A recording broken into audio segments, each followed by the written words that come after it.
আসসালামু আলাইকুম সবাইকে। তোমাদের সকলকে স্বাগতম জানাই প্রেপোয় বাংলাদেশে, এবং আমি তোমাদের instructor Afrahim Siddiqui Ohon, and welcome to our pronoun series of প্রেপোয় বাংলাদেশ। আজকে আমরা প্রোনাউন নিয়ে পড়ব, এটা হচ্ছে এপিসোড 1। আজকে আমরা পড়ব প্রোনাউন কাকে বলে, প্রোনাউন কত প্রকার, এবং কিভাবে আমরা রিকগনাইজ করব যে এই ওয়ার্ডগুলো এই প্রোনাউনকে মিন করে। সো চলো শুরু করা যাক। প্রথমে চলো আমরা সংজ্ঞা পড়ি। প্রোনাউনের সংজ্ঞা হচ্ছে নাউনের পরিবর্তে যে শব্দ বসে তাকে প্রোনাউন বলে, অর্থাৎ pronoun is a substituting word. Substituting word হচ্ছে প্রতিস্থাপিত শব্দ। যেমন ধরো যে এখানে উদাহরণ লেখা আছে, Emon is the one with long black hair. এখানে ওয়ানটা বোঝাচ্ছে দ্য ম্যান, পার্সন। আমরা কিন্তু চাইলে দ্য ম্যান অথবা পার্সন ইউজ করতে পারি, বাট সেটার পরিবর্তে আমরা ওয়ান ইউজ করছি। এইটাই হচ্ছে সাবস্টিটিউটিং ওয়ার্ড, মানে একটা শব্দের পরিবর্তে আমরা আরেকটা শব্দ ব্যবহার করছি। যেমন আরেকটা উদাহরণ দেই, সেটা হচ্ছে স্বপ্নীল ইটস রাইস, বাট আমি বললাম যে হি ইটস রাইস। স্বপ্নীলের পরিবর্তে আমরা হি বসিয়েছি। তো এখন আসো আমরা পড়ি যে প্রোনাউন কত প্রকার। তো প্রোনাউন হচ্ছে 8 প্রকার। প্রথমটা হচ্ছে পার্সোনাল প্রোনাউন, তারপর reflexive pronoun, then demonstrative pronoun, indefinite pronoun, interrogative pronoun, relative pronoun, distributive pronoun and reciprocal pronoun. এই হচ্ছে প্রোনাউনের 8 প্রকার। এখন আসো আমরা এটা জানি যে how to recognise the different kinds of pronoun. এখানে যে 1 নাম্বার, এটা হচ্ছে পার্সোনাল প্রোনাউন। তো আমরা বুঝবো কীভাবে যে এটাই পার্সোনাল প্রোনাউনকে নির্দেশ করে। তো 1 নম্বরে বলা আছে এই প্রোনাউন কোনো পার্সন বা ব্যক্তির পরিবর্তে বসে।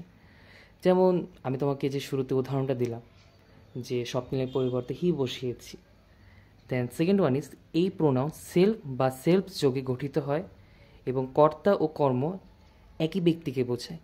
যেমন আমরা বলি আওয়ার সেলফস বা হচ্ছে আওয়ার সেলফ, এগুলোকে বোঝাচ্ছে। 3 নাম্বার হচ্ছে যেটা ডেমনস্ট্রেটিভ প্রোনাউন। এরকম প্রোনাউন কোনো নাউনকে বিশেষভাবে নির্দেশ করে, মানে নাউনটাকে খুব ইম্পর্টেন্ট হিসেবে দেখানো হচ্ছে। 4 নাম্বার হচ্ছে ইনডিফিনিট প্রোনাউন। তো এরকম প্রোনাউন কোনো অনির্দিষ্ট ব্যক্তি বা বস্তুকে বোঝায়। অ্যান্ড 5 নাম্বার হচ্ছে ইন্টারোগেটিভ প্রোনাউন, দ্যাট ইজ এরকম প্রোনাউন প্রশ্ন করার জন্য ব্যবহৃত হয়।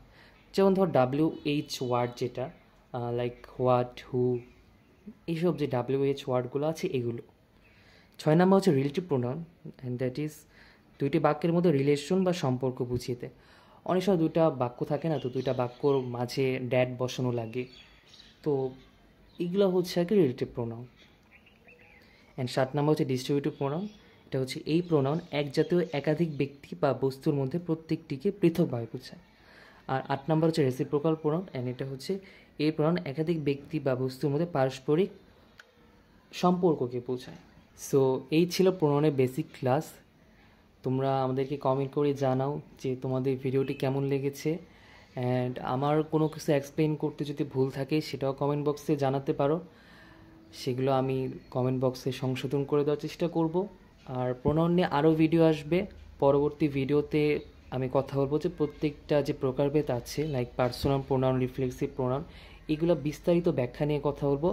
তখন তোমরা আরও ইজিলি বুঝতে পারবে। এই ছিল আজকের ভিডিও। আশা করি তোমাদের খুব ভালো লেগেছে।